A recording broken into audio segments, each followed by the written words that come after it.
Hello students, जय हिंद। स्वागत है आप सभी का टीम निष्ठा पर। मैं हूं दीपेंद्र प्रताप सिंह। स्वागत करता हूं सभी बच्चों का आज के सेशन में। और आज से हम लोग शुरुआत कर रहे हैं आपके इंटेलिजेंस ब्यूरो सिक्योरिटी असिस्टेंट। जैसे कि आप सभी डिमांड कर रहे थे कि सर सिक्योरिटी असिस्टेंट के भी मैथ्स के जो प्रीवियस ईयर क्वेश्चन है उनको डिस्कस कीजिए। तो आज से हम स्टार्ट कर रहे हैं, ठीक है ना। शुरुआत करते हैं फटाफट से क्लास की। सबसे पहले आप सभी जानते होंगे ncrtquiz.com बाय टीम निष्ठा पर आप लोगों को क्लास 6 से लेकर 12 तक की सभी एनसीईआरटी के टॉपिक वाइज क्विज लगाने को मिल जाती हैं, जो कि आपके जीएस का जो फाउंडेशन है वो बहुत तगड़ा कर देती हैं। क्योंकि हम एनसीईआरटी जीएस के लिए पढ़ते तो हैं, लेकिन उससे एनसीईआरटी से क्वेश्चन डायरेक्ट कैसे बनता है वो हमें पता नहीं चलता है। इसलिए ncrtquiz.com इसमें आपकी बहुत भयंकर हेल्प करती है।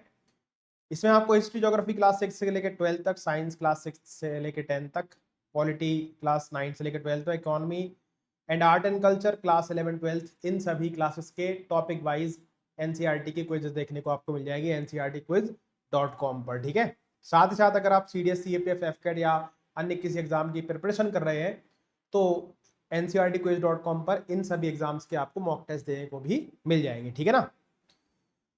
फ्री डेमो टेस्ट भी अवेलेबल है, आप जाकर के ये अवेल कर सकते हैं, ठीक है।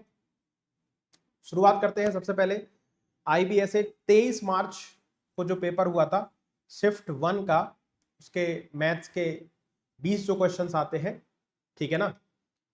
अब इनका जो लेवल है वो आईबी के एसीआईओ से थोड़ा सा कम है, यानी कि थोड़े से सवाल जो है वो आसान है, ठीक है ना। बाकी देखते हैं कैसे रहे, कैसे करेंगे सॉल्व। पहला सवाल आप सभी को दिख रहा है, वॉल्यूम वाला सवाल है। The area of base of a cuboidal tank is 8400 square centimeters and the volume of petrol contained in it is 10.2 cubic meters. Find the depth of petrol in the tank, ठीक है। और petrol का जो depth है वो आपको centimetre में पूछा है। तो हमारे पास एक क्यूबॉइडल यानी कि क्यूबॉइड के आकार का एक टैंक है, ठीक है ना। इस तरीके से कुछ हमारे पास होने वाला है। अगर हम डायग्राम नहीं भी बनाएंगे ना तब भी कोई दिक्कत नहीं है, क्योंकि हम जानते हैं कि जो क्यूबॉइड होता है उसका बेस जो होता है वो एक रेक्टेंगल होता है ना। और इसकी डेप्थ बोल लो या हाइट बोल लो, बात एक ही है। तो इसका जो एरिया ऑफ बेस है यानी कि L इंटू बी, ये आपको दे रखा है कितना, 8400 सेंटीमीटर स्क्वायर, ठीक है। दूसरा जो वॉल्यूम है क्यूबॉइड का वॉल्यूम यानी कि LBH, ये आपको दे रखा है 10.2 क्यूबिक मीटर यानी मीटर क्यूब, ठीक है। तो आपसे डेप्थ ऑफ पेट्रोल, डेप्थ पूछ लीजिए हाइट पूछ लीजिए, बात एक ही होती है।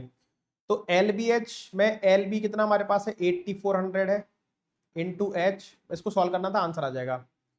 अब बस ये मीटर क्यूब है, इसको सेंटीमीटर में चेंज करेंगे तो 10 टू द पावर 6 हो जाएगा, सॉरी 10 टू द पावर 6, या फिर इसको हम लोग 10 टू द पावर 6 होगा, 100 की पावर 6 से इसको अपन लोग 100 लिख दो ऐसे, यानी कि H हमारे पास कितना आ जाएगा 10.2 इंटू 100, क्योंकि सेंटीमीटर में चेंज कर लिया ना मीटर को। मीटर कितने वाले का था 3 बार, इसीलिए अपॉन 8400, ठीक है। यहाँ पर डेसिमल हटाऊंगा तो 1 जीरो और आ जाएगा, 1 2 3, 1 2 3, 3 जीरो गए, 3 से कट जाएगा, 3 से 3 बार, 3 चौक 12 है ना, 3 दूनी 6, 3 अट्ठे 24, 2 से कट जाएगा 17 बार, 2 से कट जाएगा 14 बार, और 2 से जाएगा 7 बार, 2 से इसको काट देते हैं 5 बार, 17 पंचे 85 इंटू 100, 8500 हो गया, बटे में कितना 7, तो 12 सत्ते 84, 1200 के आसपास आंसर आना चाहिए। ऑप्शन नंबर 4 इस सवाल का आंसर हो जाएगा। सॉल्व करने की आपको जरूरत ही नहीं है, डिवाइड करने की जरूरत नहीं है। देखो 12 सत्ते 84, 8400 यानी 1200 तो ये हो गया, 100 बटे 7 कितना होता है 14 पॉइंट समथिंग और आएगा, तो 12 से 14.3, ठीक है ना। ये नहीं कि भाग देने में लग गए, ठीक। चलिए अगला question number 2। Surendra has a property having a certain value. He gives 60% of his property to his wife, 75% of the remaining property to his daughter, and the rest to a trust. If he gives property worth 6 lakh to the trust, find the worth of the share of the property he gives to his daughter. तो इसमें remaining वाला concept में लगा सकता हूं, लेकिन आसान उससे क्या होगा 100 होगा। कि मान लो उसकी टोटल प्रॉपर्टी 100 थी, 100 का 60% यानी 60 उसने अपनी वाइफ को दे दिया, ठीक है ना। अब रिमेनिंग कितना बचा उसके पास, 40, ये रिमेनिंग हो गया उसका। रिमेनिंग का 75% यानी कि 3/4, 75% बोले या 3/4 यानी 30 दे दिया उसने अपनी डॉटर को 40 में से, और बाकी जो 10 बचा था वो उसने ट्रस्ट को दे दिया, ठीक है ना। And remaining and rest to the trust. अब मेरे हिसाब से अगर उसकी टोटल, उसने अपनी डॉटर को 30 रुपए दिए होते तो ट्रस्ट को उसने 10 रुपए दिए होते, अगर उसके पास टोटल 100 रुपए होते, उसकी प्रॉपर्टी टोटल 100 रुपए होती है ना। लेकिन सवाल कह रहा है कि he gives property worth 6 lakh to the trust. मेरे हिसाब से 10 रुपए दिए, 10 की वैल्यू कितनी है, 6 लाख है, 1 2 3 4 5। तो find the worth of the share of the property he gives to his daughter. तो मेरे हिसाब से डॉटर को 30 रुपए दिए, तो ये कितने गुना हो गया, 3 गुना। तो ये भी 3 गुना हो जाएगा भाई, 6 3 18 यानी 1,80,000, सॉरी 18 लाख है ना। 1 2 3 4 5 6 3 18, 18 लाख हमारे पास आंसर आ जाएगा, ऑप्शन नंबर 4, ठीक है।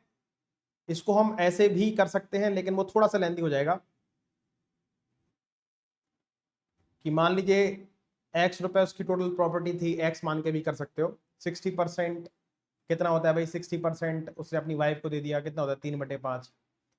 तो एक्स का 3/5 दे दिया तो बचा कितना, 2/5 है ना। अब ये रिमेनिंग उसके पास है, कितना बचा, रिमेनिंग का 75% उसने डॉटर को दे दिया, और बाकी जो बचा है तो 75% यानी 3/4, 3/4 अगर डॉटर को दिया तो बचा कितना, 1/4।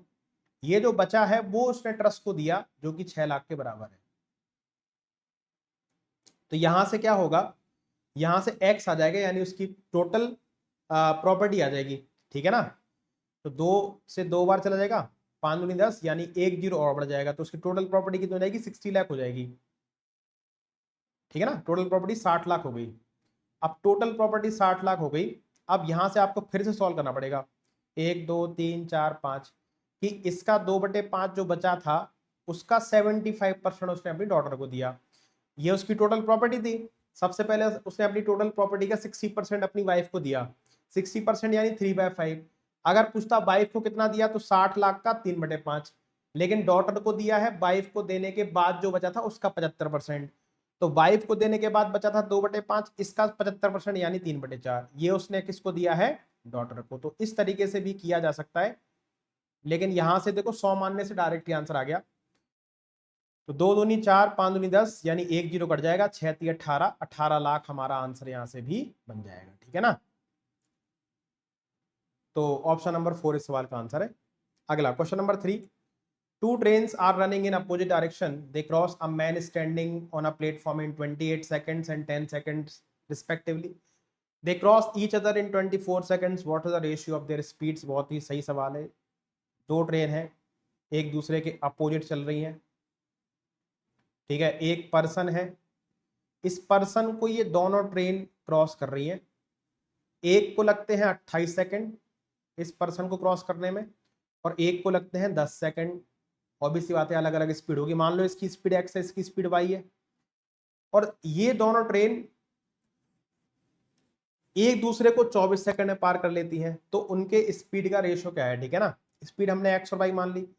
हम जानते हैं कभी कोई ट्रेन किसी पर्सन, पोल, पोस्ट या पेड़ को पार करती है तो जो डिस्टेंस होती है वो खुद की लेंथ के बराबर डिस्टेंस होती है। तो यहां पर डिस्टेंस क्या होगी, distance is equal to speed into time, speed x time 28, यानी कि डिस्टेंस जो है वो ट्रेन की लेंथ है। तो यहां पर जो ट्रेन की लेंथ हो गई वो होगी 28x, यहां पर ट्रेन की लेंथ होगी 10y, distance is equal to speed into time, है ना। तो स्पीड y है, टाइम 10, 10y, इतनी डिस्टेंस ट्रेवल करी जब ट्रेन ने पर्सन को पार किया, और जो डिस्टेंस होगी वो खुद की लेंथ होगी। अब दोनों ट्रेनों की लेंथ पता चल गई, एक दूसरे को 24 सेकंड में पार कर रही हैं। तो जब दो ट्रेन एक दूसरे को चाहे अपोजिट में पार करें चाहे सेम डायरेक्शन में, दोनों ट्रेनों की लेंथ का सम आ जाता है, ये डिस्टेंस हो जाती है अपॉन दोनों की रिलेटिव स्पीड। दोनों अपोजिट चल रही थी तो स्पीड क्या हो जाएगी, ऐड हो जाएगी।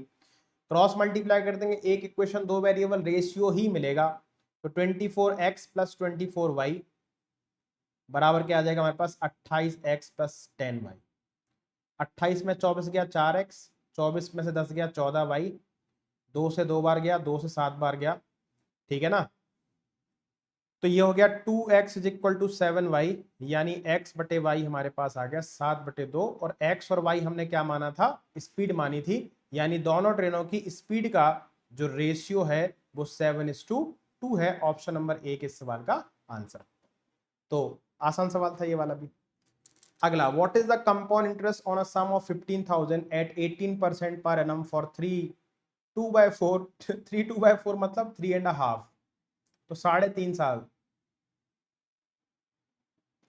3.5 साल लिख दो। क्यों कंफ्यूज करने के लिए, तो उसको 3 सही 2/4 लिख रहे हो ना, तो ऐसे करता है एग्जाम में कंफ्यूज करने के लिए। Interest compounded annually, round off your answer to the nearest integer, यानी कि जो अप्रोक्सीमेशन लगाने वाले थे वो भी नहीं लग पाएगा आप, ठीक है ना, जो डिविजिबिलिटी वगैरह लगाते थे वो भी नहीं लग पाएगा। तो सबसे आसान तरीका क्या है भाई, ट्री मेथड लगाते हैं भाई। 15,000 का 3.5 साल का, 1 2 3 4, तो सबसे पहले क्या होगा, 18% ब्याज लगेगा। अब 15,000 का 18% कितना हो जाएगा, 2700। 15 18 पंचे 90, 18 और 9 कितना, 27, हाँ 2700 हो जाएगा। तो पहले साल 2700 रुपये ही ब्याज लगेगा 15,000 का। सेकेंड ईयर क्या होगा कि 15,000 का 2700 ब्याज तो मिलेगा ही मिलेगा, साथ ही साथ जो पहले साल का इंटरेस्ट था उस पर भी आपको सेकेंड ईयर इंटरेस्ट मिलने लगेगा। तो 2700 का 18% कितना हो जाएगा बताओ, 2700 इंटू 18, 18 7 26, 18 36, और 2700 का 18%, यानी कि 9 9 जा 81, 81 इंटू 3 दूनी 6, 81 इंटू 3 कितना, 6 कितना हो गया, 456 है ना। अरे देख लो, 2700 का 18%, फिर कहोगे सर ने क्या कर दिया, तो सीधा मल्टीप्लाई कर लो।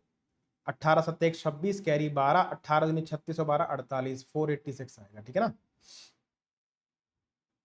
486। तो 2700 का पहले साल का ब्याज कितना हो गया, 18% रेट ऑफ इंटरेस्ट से 486, ठीक है।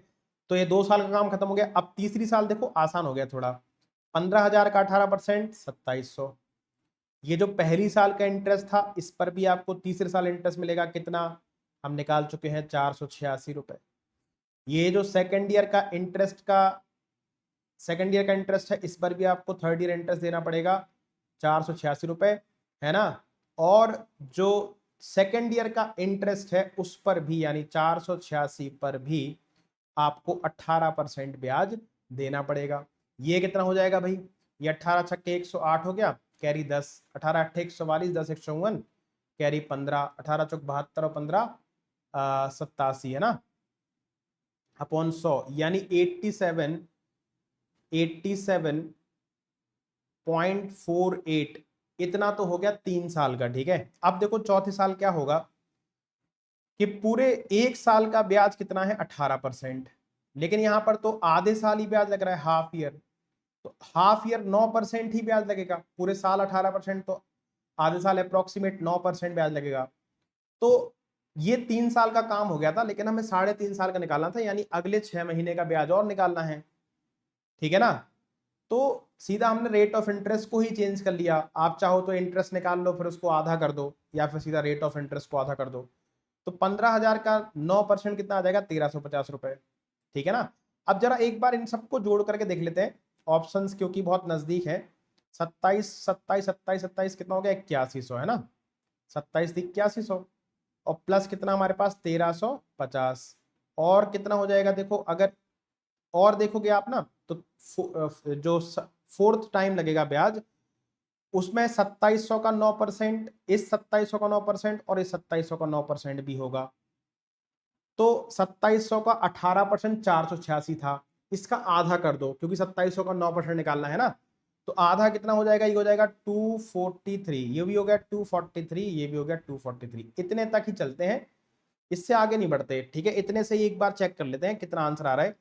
तो 486 486 486, अगर इन दोनों को भी जोड़ दिया जाए तो भी 486, यानी 486 इंटू 4, कैलकुलेशन है थोड़ी सी इसमें, 4 6 24, कैरी 2, 4 अट्ठे 32, 34, 3 4 चौक 16 और 3 19 है ना, 1944। यहाँ तक अगर हम जोड़ करके देखें तो कितना बन रहा है, ये 9 बन रहा है, 4 9 3 12 1 13 बन रहा है, ठीक है, 8 2 10 और 1 11, 11,390 तो यहीं पर बन गया। इसका मतलब ये वाला ऑप्शन गलत हो गया, ये वाला भी गलत हो गया, ये वाला भी गलत हो गया, एक ही ऑप्शन बचता है, मुझे आगे सॉल्व करने की जरूरत ही नहीं है, सवाल कैलकुलेटिव है, ठीक है ना।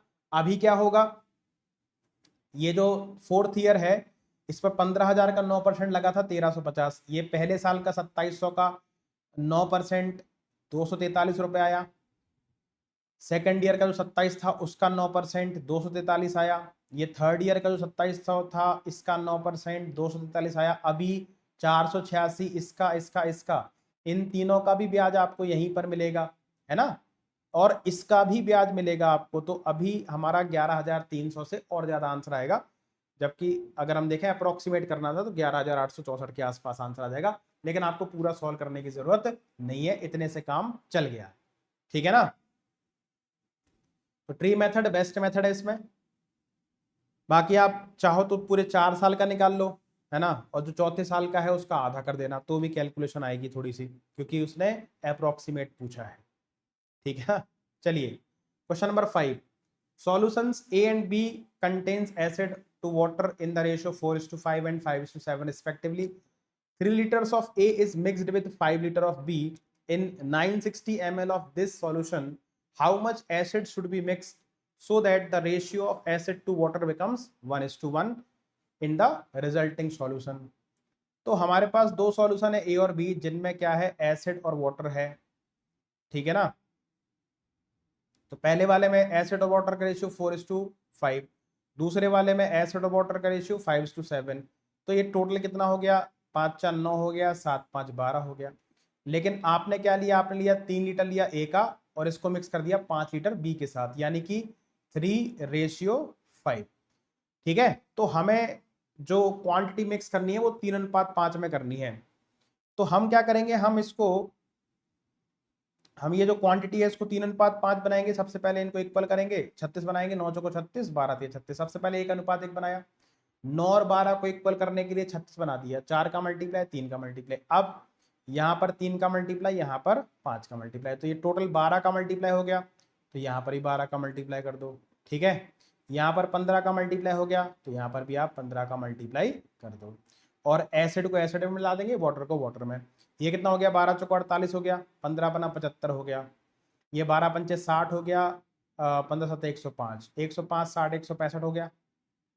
तो जो रिजल्टेंट मिक्सचर आ रहा है हमारा 8 लीटर, उसमें एसिड और वाटर का रेशियो आ जाएगा, ठीक है ना। ये कितना हो गया, 8 5 13 और 4 3 7 4 11 1 12, यानी 123:165 में ये आपका एसिड और वाटर हो जाएगा, जो कि अगेन 3 से कट जाएगा, 3 चौक 12, 3 एकम 3, 3 5 15, 3 5 15, यानी 41:55 में अब हमारा एसिड एंड वाटर हो गया। 8 लीटर ये मिक्सचर है, लेकिन इसका हमें केवल 960 ml ही लेना है, ठीक है ना। अब सवाल दूसरा बन गया कि 960 ml मिक्सचर है जिसमें एसिड और वाटर 41:55 के अनुपात में है, और इसका आपको 960 ml ही लेना है। इसमें कितना एसिड मिलाएं, how much acid should be mixed, कितना एसिड मिलाएं, ठीक है, ताकि एसिड और वाटर का रेशियो 1:1 हो जाए। तो भैया आप मिला कह रहे हो एसिड, पानी तो दोनों जगह बराबर कर दो, तो वाटर यहाँ 55 था तो यहाँ पर ही 55 कर देते हैं, तो ये भी 55 से मल्टीप्लाई हो जाएगा, यानी कि हमारा एसिड मिलाने के पहले और एसिड मिलाने देने के बाद दोनों जगह पानी क्या होगा, इक्वल होगा। तो आप देख सकते हो कि हमारा एसिड 41 से 55 हो गया, यानी कितना बढ़ गया, मेरे हिसाब से 14 बढ़ गया। 14 की वैल्यू निकालनी है, मुझे क्या दिया है, मुझे दिया है इनिशियल क्वांटिटी ऑफ सॉल्यूशन, मेरे हिसाब से कितना है ये, 5 और 1 6, 5 4 9, यानी 96 है। 96 की वैल्यू कितनी है भाई, 960 है। तो मेरे हिसाब से मैंने कितना मिलाया, 14 मिलाया, तो 14 की वैल्यू कितनी आ जाएगी, 960 बटे में 96 इंटू 14, ये 10 बार गया, ये आंसर आ गया 140 ml, यानी कि आपको कितने ml मिलाना चाहिए, 140 ml एसिड मिला देना चाहिए, जो भी 960 ml मिक्सचर आपके पास था उसमें। तो एसिड और वाटर का रेशियो 1:1 हो जाएगा, ठीक है ना। Next question number 6, the mark price of an item is 1900. The shopkeeper was offering it for a discount of 12%, but on further bargaining agreed to offer a successive discount, and finally he sold the item for 1538.24. What was the second discount offered by him? ठीक है, 1900 रुपए mark price था, पहला discount दिया गया 12% का, ठीक है, तो कितना हो जाएगा, 12 108 और 12 और 10 22, 228 रुपए का डिस्काउंट हो जाएगा। तो 1900 माइनस 228 कितना हो गया, 1900 माइनस 2 1700, 1700 में से 28 घटाएंगे तो 1672 रुपए। अब जो सेकंड डिस्काउंट है वो कितना है, सेकंड डिस्काउंट देने के बाद बेचा कितने में, 1538.24, इतने रुपए में हमने बेचा, ठीक है ना। तो ये सक्सेसिव डिस्काउंट है, पहला 12% का डिस्काउंट दिया गया होगा 1900 पर, अब जो दूसरा डिस्काउंट है वो 1672 रुपए पर दिया जाएगा। 1672 रुपए पर कितने रुपए का डिस्काउंट दें ताकि 1538.24 रुपए आ जाए। तो 1672 में से 1672 में से हम क्या कर देंगे भाई, हम 1538.24 घटा देंगे, तो ये कितना हो गया, 0.76, ठीक है, 11 में से 8 गया 3 बचा, और ये कितना हो गया, 6 में से 3 गया 3 बचा, 133.76, इतने रुपए का डिस्काउंट दिया गया। अब ये 133.76 किस पर दिया गया होगा, 1672 पे, ये इसका कितने परसेंट है। आप देखोगे आंसर तीनों नहीं है, 1 2 3 में से कोई भी नहीं, क्यों, क्योंकि अगर 1672 का मैं 10% भी आपसे पूछूं कैलकुलेट करने के लिए तो वो होगा 167.2, है ना, जबकि ये है 133.76, यानी कि ये 10% से भी कम है। तो तीनों कोई भी ऑप्शन हो नहीं सकते थे, क्योंकि ये 15 था, ये 10 था, ये 12 था, एक ही ऑप्शन पॉसिबल था, ऑप्शन नंबर 4, सॉल्व करने की आपको जरूरत ही नहीं थी, ठीक है ना। बाकी आप यूनिट डिजिट मिला सकते हैं, देखो 8 का गुणा 2 में करेंगे तो 16 आएगा, ऐसे भी आप कर सकते थे, यूनिट डिजिट भी आप मिला सकते थे, ठीक है। चलिए next, evaluate the following, fourth root of 0.00000081, कितने जीरो हैं भाई, 1 2 3 4 5 6 7 8, 8 अंकों में दशमलव लगा है, यानी ये हो जाएगा हमारा 81/10⁸, है ना। ये भी 1 2 3 4 5 6 7 8, ये क्या हो जाएगा, ये हो जाएगा 256/10⁸, ठीक है, और ये तो कितना हो गया, 25 हो गया। इसको हम लिख सकते हैं भाई, 81 को लिख सकते हैं 3⁴, है ना, तो ये 3 हो जाएगा, और ये कितना हो जाएगा, 10⁻² हो जाएगा। ये 256 क्या होता है, 4⁴, यानी 4 हो जाएगा, और ये 10⁻², ठीक है, प्लस 25, तो 3/100 हो गया 0.03, 4/100 हो गया 0.04 प्लस का 25। अब 0.04 में से 0.03 काटेंगे तो 0.01 बचेगा, तो माइनस का 0.01 प्लस का 25, जो कि बन जाएगा 24.99, इस सवाल का आंसर। तो बेहद ही आसान सवाल था ये वाला। Question number 8, a bus has to travel from A to B, the bus covers the first 1/3 of the distance at 25 km per hour, the next 1/4 of the distance at 30 km per hour. For the rest of the journey, the bus travel at 50 km per hour. The average speed of the bus for the entire journey. एक काम करते हैं, distance हमें दे नहीं रखी है, हम distance ऐसी मान लेते हैं कि जो स्पीड है 25 30 और 50, इनका एलसीएम ले लेते हैं, ठीक है ना। तो इनका एलसीएम कितना बन गया भाई, 300 बन गया, है ना, 300 बन गया, या 150 ले लो आप, मैंने 300 ले लिया, ठीक है ना, 150 भी आप ले सकते हो, लेकिन मैंने 300 ले लिया। तो टोटल डिस्टेंस अपन ने 300 मान ली, एवरेज स्पीड बराबर total distance 300 upon total time. अब टोटल टाइम कैसे आएगा भाई, कि the bus covers the first 1/3, तो 300 किलोमीटर टोटल डिस्टेंस है, 300 का 1/3 यानी कि 100 kilometre, at a speed of 25 kilometre per hour, ठीक है। नेक्स्ट 1/4, 300 का 1/4 कितना हो गया, 75, next 1/4 at a speed of 30 kilometre per hour, and the remaining, तो रिमेनिंग कितना हो गया, देखो 100 75 175, 300 टोटल डिस्टेंस था, 175 घटा देंगे कितना बचेगा, 125 बचेगा ना, तो रिमेनिंग 125 को कवर किया गया 50 की स्पीड से, ये टाइम हो गया, ठीक है ना। तो इसको थोड़ा सॉल्व कर देते हैं। 2500 को 100, ये हो जाएगा 15 दूनी 30, 15 बना 75, 25 पंच 125, 25 दूनी 50, ये 5/2, 5/2 कितना हो गया, 5 हो गया ना, 5/2 यानी कि ढाई, ढाई ढाई 5, 5 4 9, यानी ये बन गया 300, नीचे बन गया 9, 3 से कट जाएगा 3 बार, 3 से कट जाएगा 100 बार, 100/3 यानी कि 33 सही 1/3 किलोमीटर पर आवर क्या होगी आपकी एवरेज स्पीड, यानी ऑप्शन नंबर 3 सवाल का आंसर है। आप चाहो तो 600 मान लोगे ना इस डिस्टेंस को, तो ये फ्रैक्शन भी नहीं आएगा, फिर 150 मानोगे तो थोड़ा सा और कैलकुलेशन आपकी आएगी, ठीक है ना। अगला, सिंप्लीफाई द फॉलोइंग, बॉड मास लगाना है सिंपल सा, ठीक है। तो 4 दूनी 8, 8 3 11/4 हो गया, ये नीचे कितना हो गया, 6 कम 6, 6 5 11/6। ये डिवाइड है, इसको मल्टीप्लाई में चेंज करेंगे तो ये फ्रैक्शन उल्टा हो जाएगा, 8/7 हो जाएगा। ये एलसीएम 12 बन जाएगा, ऊपर हो जाएगा 7, तो ये 7/12 हो गया, ठीक है ना। प्लस सबसे पहले ऑफ सॉल्व करो तो ये कितना हो जाएगा 9/28, तो 5/7, इस डिवाइड को मल्टीप्लाई में चेंज करते हैं तो 28 पहुंच जाएगा ऊपर और 9 आ जाएगा नीचे, ठीक है ना। 28 पहुंच गया ऊपर, 9 आ गया नीचे, 7 चौक 28, ठीक है। इधर क्या हो गया देखो, 11 से 11 कट गया, 2 से गया 3 बार, 2 से गया 2 बार, 3 ऊपर पहुंच जाएगा, 2 नीचे आ जाएगा, इंटू 8/7 इंटू 7/12 और प्लस कितना हो गया, 5 चौको 20/9, ठीक है ना। तो 7 से 7 चला गया, 2 चौक 8, 4 3 12, 12 से 12 गया, यहाँ पर बचा 1 प्लस 20/9, यानी कि 9 एकम 9, 20 और 9 29/9 इस सवाल का हमारा आंसर है 29/9, ठीक है ना।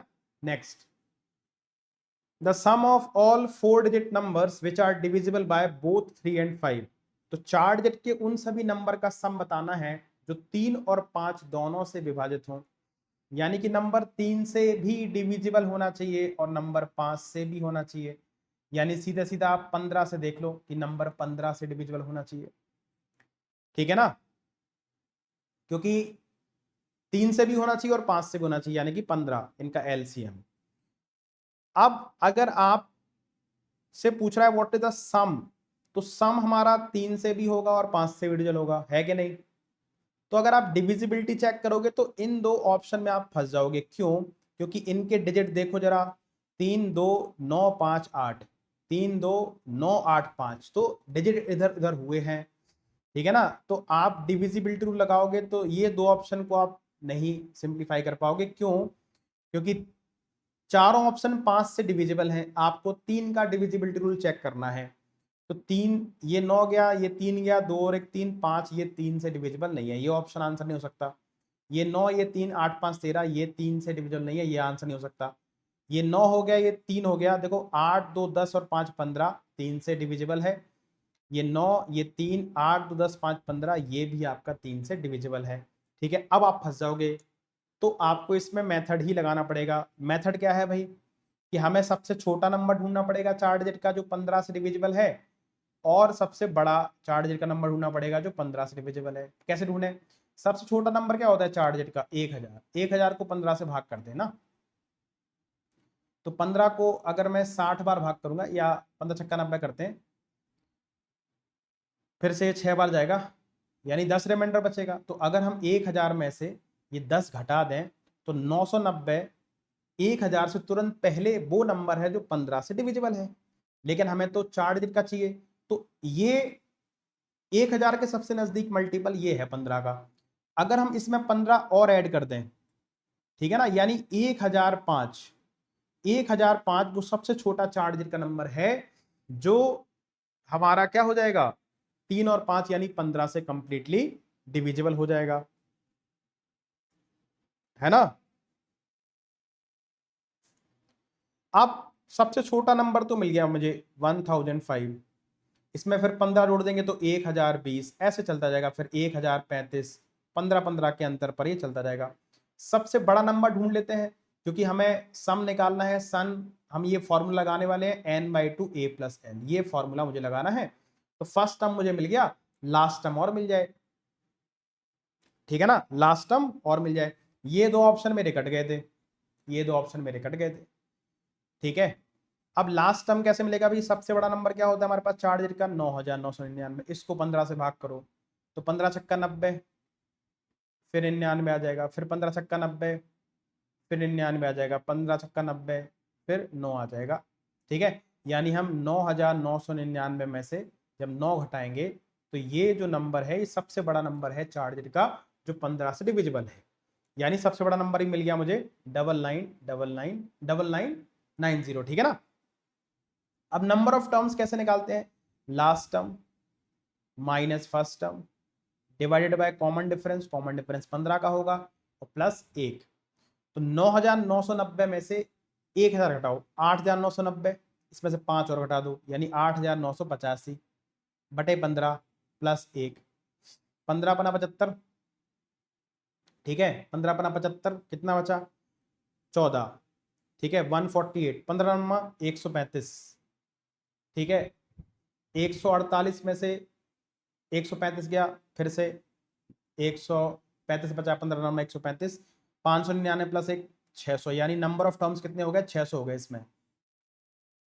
बस फॉर्मूले में लग दो, सम इज इक्वल टू n/2 यानी 600 बटे 2, a प्लस एल, ए कितना है 1005 और एल कितना है 9990, तो ये 300 हो गया, ठीक है। और ये कितना हो जाएगा हमारे पास, ये 5 9 9 10, 10,995, 2 जीरो आएंगे फिर 5 आएगा, ठीक है। तो अब देखो ये दो ऑप्शन तो वैसे ही गलत हो गए थे, ये दो चेक करने थे। लास्ट में 500 किस में है, ऑप्शन नंबर 4 में। आंसर क्या आ जाएगा हमारा, ऑप्शन नंबर 4 आ जाएगा। पूरा मल्टीप्लाई भी करने की जरूरत आपको नहीं है, अगर चाहो तो कर लेना, यह आ जाएगा 3298500, ठीक है। चलिए next question number 11, if Ashok and Kaushalika work together they can complete a piece of work in 20 days. However, if Ashok work alone and completes half of the work and then Kaushalika takes over the task and completes the second half of the task is completed in 45 days. How long will Ashok take to complete the task if he work alone? Assume that Kaushalika is more efficient than Ashok. अच्छा सवाल है। तो अशोक और कौशलिका दोनों मिलकर किसी काम को 20 दिन में कर लेते हैं। अब मुझे देखो एलसीएम नहीं मिल रहा, दूसरी कंडीशन नहीं है मेरे पास, बस ये है कि अशोक ने आधा काम किया और कौशलिका ने आधा काम किया, कुल मिलाकर के दोनों को 45 दिन लग गए, ठीक है ना, बस ये पता है। अब आधा काम क्या है भाई, तो हम मान लेते हैं let total work is 20 unit, 20 unit ही मान लेते हैं, ठीक है ना। Let total work is equal to 20 unit, पूरा काम हमने 20 यूनिट मान लिया। तो 20 यूनिट काम दोनों मिलकर 20 दिन में कर पाते थे, यानी दोनों की एफिशिएंसी कितनी होगी, हमने टोटल वर्क कितना मान लिया 20 यूनिट मान लिया, तो दोनों की टोटल एफिशिएंसी 1 हो गई, यानी दोनों मिलकर एक दिन में 1 यूनिट काम करते हैं। तो अगर हम अशोक की एफिशिएंसी को x मानेंगे तो इसकी हो जाएगी 1 माइनस एक्स, है ना। अब आधा काम 20 में से आधा काम 10 हो गया, 10 काम किया होगा अशोक ने, कितना टाइम लगा होगा, time is equal to work upon efficiency, इतना टाइम लगा होगा। और बाकी का आधा काम किया होगा कौशलिका ने, तो कितना टाइम लगा होगा, time is equal to work upon efficiency. ये दोनों को आधा आधा काम जब किया दोनों को, तो कुल मिलाकर के 45 दिन लग गए, ठीक है ना, इज इक्वल टू 45। 5 से कट जाएगा 2 बार, 5 दूनी 10, 5 नाम 45, ठीक है। यहाँ पर 2 कॉमन ले लेते हैं, यहाँ पर आ जाएगा x इंटू 1 माइनस एक्स, यहाँ पर 1 minus x plus x is equal to 9, x cut गया, यहाँ पर 2 बराबर कितना हो जाएगा 9x माइनस 9x स्क्वायर। ये एक क्वाड्रेटिक इक्वेशन बन गई हमारे पास, 9x square minus 9x plus का 2 इज इक्वल टू 0। 9 दूनी 18, 18 के ऐसे फैक्टर करो जोड़ने घटाने पर माइनस का 9 हो जाए, तो माइनस का 6 माइनस का 3, ठीक है ना, गुणा करेंगे तो प्लस का 18 और जोड़ेंगे तो माइनस का 9। तो x की 2 वैल्यू आएगी, इनके साइन चेंज कर देंगे, 6 और एक्स स्क्वायर का जो कॉफिशिएंट उससे भाग कर देंगे, एक आएगा x की वैल्यू 6/9 और एक x की वैल्यू आएगी 3/9, तो ये हो जाएगा 2/3, ये हो जाएगा 1/3, यानी x की 2 वैल्यू आ रही है 2/3 एंड 1/3। अब यहाँ पर साफ साफ लिखा है कि assume that Kaushalika is more efficient than Ashok. हमने अशोक की एफिशिएंसी को x माना था, तो x की जो वैल्यू होगी वो 2/3 नहीं हो सकती है। क्यों? क्योंकि अगर x की वैल्यू 2/3 होगी तो 1 माइनस एक्स एफिशिएंसी कौशलिका की है, यानी कि 1/3 हो जाएगी, जो कि कम हो जाएगी एफिशिएंसी, जबकि वो कह रहा था कि कौशलिका की एफिशिएंसी अशोक से ज्यादा है, यानी x की हमारी वैल्यू होनी चाहिए 1/3। तो कौशलिका की एफिशिएंसी कितनी आ जाएगी हमारे पास? 2/3 आ जाएगी, जो कि अशोक से ज्यादा है, और ये क्वेश्चन की कंडीशन को सेटिस्फाई भी कर रहा है। तो मुझे अशोक की एफिशिएंसी मिल गई। अब मुझे बताना है कि अशोक पूरा काम कितना है? 20। इसको कितने समय में करेगा? उसकी एफिशिएंसी 1/3 है, तो आ जाएगा 60 डेज। ये इस सवाल का आंसर है। ठीक है ना? ऑप्शन नंबर 1 इस सवाल का आंसर है। ठीक है, next question number 12। A medicine capsule is in the form of a cylinder with hemispherical ends. The total length of the capsule is 3 centimeter and the diameter of the cross section of the cylinder is 1.4 centimeter. Find the approximate capacity of the capsule. जब वो approximate पूछता है ना, तो फिर आपका divisibility rule तो वैसे ही क्वेश्चन से चला जाता है, यानी आपको फिर झक मार करके कैलकुलेशन करनी ही पड़ती है। तो एक हमारे पास कैप्सूल है जो कि सिलेंड्रिकल फॉर्म में है, मान लेते हैं ये हमारा इस तरीके से कुछ होगा। ठीक है, हेमीस्फेयर, इधर भी हेमीस्फेयर है और इधर भी हेमीस्फेयर है। मेरी आर्ट्स बहुत ही अच्छी है, इसके आप पूरे नंबर देना मुझे। ठीक है ना? या थोड़ा बड़ा डायग्राम बना लेते हैं, क्या जाता है अपना, कैप्सूल बड़ा ही तो हो जाएगा। ठीक है, तो ये हमारे पास एक सिलेंड्रिकल कैप्सूल है,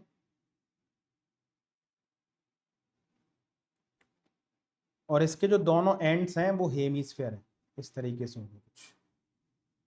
ठीक है ना? ठीक,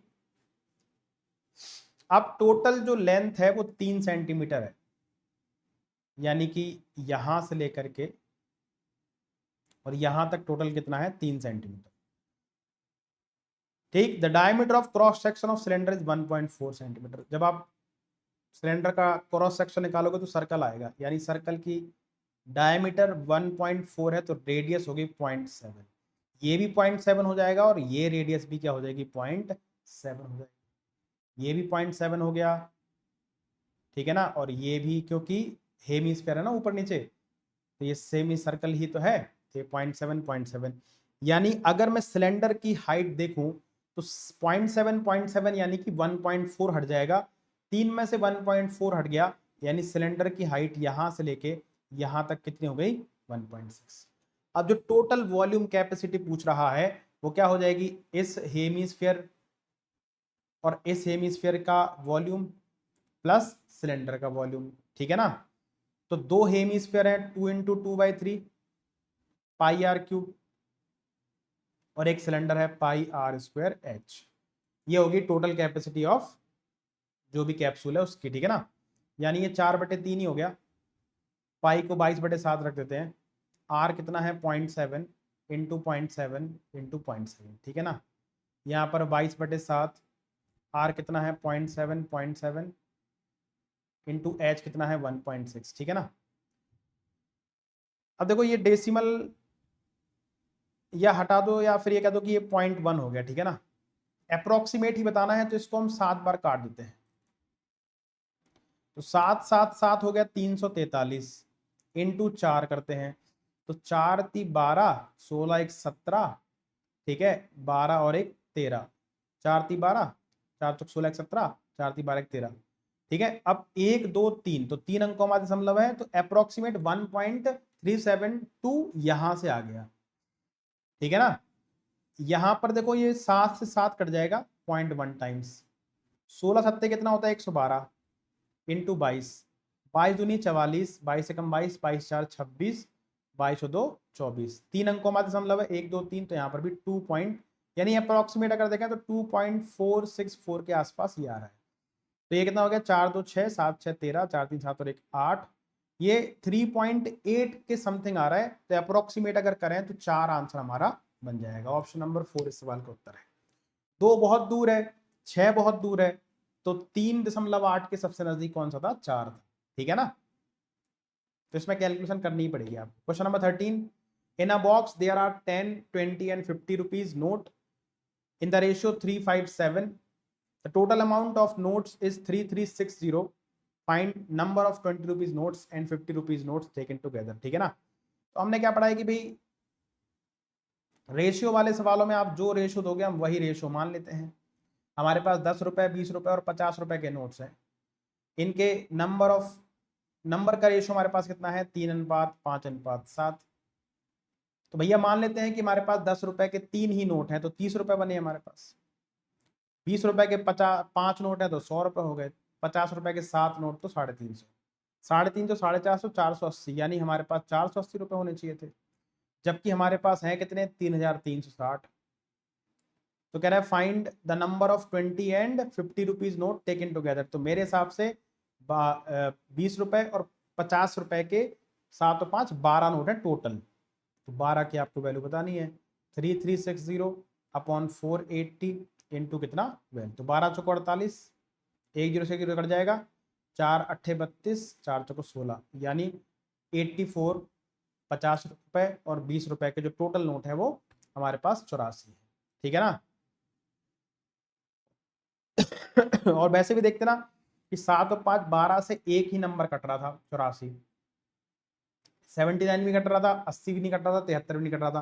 तो आप डायरेक्ट आंसर भी लगा सकते थे इस सवाल का, ठीक है ना। Question number 14, find the simple interest on 3660 at 5% per annum for 15 months. तो इसमें सीधा ही फॉर्मूला लगा दो एस आई का। एस आई बराबर P into R into T. अब ये 15 मंथ्स है, इसको ईयर में चेंज कर लेते हैं, है ना। P into R into T बटे 100। तो 3 से 5 बार, 3 से 4 बार, ठीक है ना। इसके बाद 5 पंचे 25 चौको 100, ठीक। 4 से अगर काटेंगे तो 4 नाम 36 और 915, 915 बटे 4, 4 दूनी 8, 4 दूनी 8। तो एक ही ऑप्शन बचता है 22 से जो स्टार्ट हो रहा है वो 228.75। ऑप्शन नंबर सी इस सवाल का उत्तर हो जाएगा, ठीक है ना। 4 दूनी 8 बचा 1 11, फिर 4 दूनी 8 बचा 3, 4 अट्ठे 32, 0.75। पूरा सॉल्व करने की जरूरत ही नहीं थी। अगला कह रहा है कि I walk at a speed of 10 km per hour and cover a distance in 2 hours. If I double my speed, how early would I reach my destination? भैया आप स्पीड आपकी 10 किलोमीटर पर आवर थी और आपको time लग रहा था 2 घंटे। अगर आप स्पीड को डबल कर देंगे तो आपका टाइम आधा हो जाएगा ना। सेम डिस्टेंस ट्रेवल कर रहे हो, टाइम डिस्टेंस स्पीड डबल करोगे, डिस्टेंस सेम ट्रेवल कर रहे हो, टाइम आधा हो जाएगा, यानी आप 60 मिनट जल्दी पहुंच जाओगे, 1 घंटा जल्दी पहुंच जाओगे, ठीक है ना। कुछ भी नहीं था इस सवाल में। या फिर आप डिस्टेंस निकालो, distance is equal to speed into time, यानी ये डिस्टेंस है, इसको जब आप अपनी डबल स्पीड यानी कि 20 किलोमीटर पर आवर से ट्रेवल करोगे तो आप 1 घंटे में ही पहुंच जाओगे। बाकी इस सवाल के लिए पेन चलाने की बिल्कुल भी आवश्यकता नहीं थी, क्योंकि आप सेम डिस्टेंस को अपनी दुगनी स्पीड से ट्रेवल कर रहे हो, टाइम आधा हो जाएगा। 2 घंटे की डिस्टेंस को आप 1 घंटे में ट्रेवल कर पाएंगे, ठीक है। Question number 16, 3 pipes are attached to a tank. The first one fills it completely in 5 hours. The second one fills it completely in 4 hours. And the third one empty it in 20 hours. दो भरने वाले हैं, एक खाली निकलने वाला है। If all the 3 pipes are opened together simultaneously at 7 AM, तीनों को सुबह 7 बजे अपन ने एक साथ ओपन कर दिया। At what time will the tank be completely filled? तो कितने समय बाद पूरा टैंक भर जाएगा? तो भाई मान लो 3 नल है, एक ए बी, तीसरा सी। सी खाली करने वाला है, 2 भरने वाले हैं। पहला भर लेता है 5 घंटे में पूरा टैंक को, दूसरा भर लेता है 4 घंटे में, तो तीसरा भरे हुए टैंक को पूरा खाली कर देता है 20 घंटे में। एलसीएम लिया हमने, एलसीएम 20 ही बन गया। 5 चौको 20, 4 पंचे 20, 20 एकम 20, ठीक है ना। अब जब तीनों नल एक साथ चलेंगे तो क्या होगा? 5 4 9 लीटर पानी भरेगा और साथ साथ में 1 लीटर खाली होगा, तो 9 भरा 1 खाली हुआ, यानी भरेगा कितना? 8 लीटर पर आवर। तो इस हिसाब से 20 लीटर भरने में कितना टाइम लगेगा भाई? 20 बटे 8, 4 पंचे 20, 4 दूनी 8, यानी 2.5 घंटे लग जाएंगे। 2.5 घंटे यानी 2 घंटे 30 मिनट। तो सुबह 7 बजे हमने सभी नलों को एक साथ ओपन किया था, 7 और 2 9, आधा घंटा और 9:30, 9:30 बजे क्या होगा, हमारा टैंक पूरा भर जाएगा। ठीक है। Question number 17, 5 consecutive even numbers are written in descending orders. If 6, 8 and 10 are added to the first, second and third numbers respectively, and 13 is added to each of the last two numbers, the new sum of the numbers becomes 120% of the sum of the consecutive even number initially given. Find the square of second largest of these 5 numbers. ठीक है ना। तो 5 consecutive even number हमारे होते हैं x, x+2, x+4, x+6 and x+8। लेकिन ये descending order में लिखे, यानी x+8 सबसे पहले लिखा है, फिर x+6, फिर x+4, फिर x+2, फिर x। ठीक है ना। हमने क्या किया, पहले में 6 ऐड कर दिया, दूसरे में 8 ऐड कर दिया, तीसरे में 10 ऐड कर दिया, और लास्ट के जो 2 है उनमें 13 ऐड कर दिया। ठीक है। तो जो पहले जो सम था, जो भी सम था, और अब जो हमारे पास सम है, वो पहले के सम का 120% है। यानी अगर पहले 100 सम रहा होगा, तो अब जो सम है वो 120 है। ये तो कहना चाह रहा है वो, पहले अगर सम 100 रहा होगा तो अब सम कितना है, 120 है। यानी अगर आप देखोगे कि इनिशियल जो सम था और जो प्रेजेंट में सम है, कि अगर इनिशियल सम 100 था तो अब 120 है, यानी कि रेशियो क्या बन गया, 5:6। यानी कि पहले से अब जो सम है वो कितना ज्यादा है, 1 ज्यादा है। यानी हमने कुल मिलाकर के 1 जोड़ दिया। लेकिन अगर आप ध्यान से देखोगे तो हमने पहले नंबर में 6 जोड़ा, दूसरे में 8, यही तो हमने एक्स्ट्रा जोड़ दिया, जिसकी वजह से हमारा सम बढ़ गया। तो हमने कुल जोड़ा कितना, 13 13 26 24 50, यानी कुल मिलाकर के हमने कितना ज्यादा ऐड किया, 50। तो 1 की वैल्यू 50 हो गई, तो 5 की वैल्यू कितनी आ गई, 250, 6 की वैल्यू कितनी आ गई, 300। यानी पहले उन पांचों संख्याओं का सम 250 था, आपने पहले में 6 जोड़ दिया, दूसरे में 8, तीसरे में 10, चौथे में 13, पांचवें में 13, तो अब सम कितना हो गया, 300 हो गया। तो मेरे हिसाब से पहले जो सम था वो कितना था, ये 5x + 20 इतना सम था, इसकी वैल्यू कितनी थी, 250 थी। तो 5x बराबर 500, ये 250 में से 220 250 में से 20 गया, 230 बचा। तो x की वैल्यू कितनी आ गई हमारी, 46 आ गई। ठीक है। तो ये 46, ये 48, ये 50, 52 एंड 54। सेकेंड लार्जेस्ट हमारा 52 है। इसका स्क्वायर कितना होता है हमारा, अगर हम 52 का स्क्वायर करेंगे तो 2704 होगा। ऑप्शन नंबर 1 इस सवाल का हमारा आंसर है। ठीक है ना। Question number 18, if 15% of 55% of a number is इतना, देन 51% ऑफ दैट नंबर। तो जो भी नंबर होगा उसका 51% कितना है। तो जो भी 51% होगा वो 51 का मल्टीपल होगा कि नहीं। देखो ये 51 का मल्टीपल नहीं है, ये है, ये नहीं है, ये नहीं। सीधा आंसर आ गया ऑप्शन नंबर बी, क्योंकि 51 होता है 17 गुणा 3। ये 3 से कट रहा था लेकिन 17 से नहीं कट रहा था, ये 3 से कट रहा था, 17 से भी कट रहा था, ये 3 से नहीं कट रहा है, 5 6 7, 5 2 7 और 1 8, 3 से नहीं कट रहा है। एक ही option, option number B, 15,300। Solve कैसे करेंगे, कोई भी नंबर है, मान लो x, इसका 55% का 15% किसके बराबर है, 2475 के बराबर। तो नंबर क्या हो गया भाई, 2475 गुणा 100/55 गुणा 100/15। इसका मुझे 51% बताना था। तो 100 से 100 कैंसिल हो गया, 5 थी 15, 17 थी 51। ठीक है ना। 5 दूनी 10, 5 से गया 11 बार, 3 से कट जाएगा, 11 से कट जाएगा, 11 दूनी 22, 11 दूनी 22, 11 पंचे 55, 3 से कट जाएगा कितने बार, 3 7 21, 3 5 15।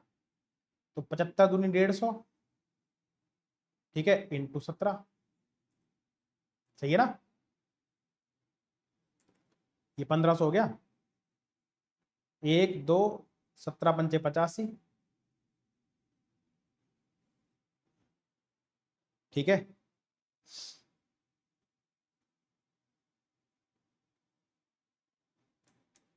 11 दूनी 22, फिर 11 दूनी 22, 11 पंचे 55, 3 7 21, 3 5 15, 75 दूनी 150, 1500 इंटू 17, 17 पंचे 85 है ना।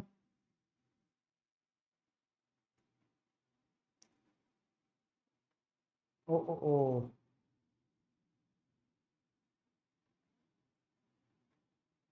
कुछ इस कैलकुलेशन में कुछ गड़बड़ होगी नहीं, देखो एक बार फिर से।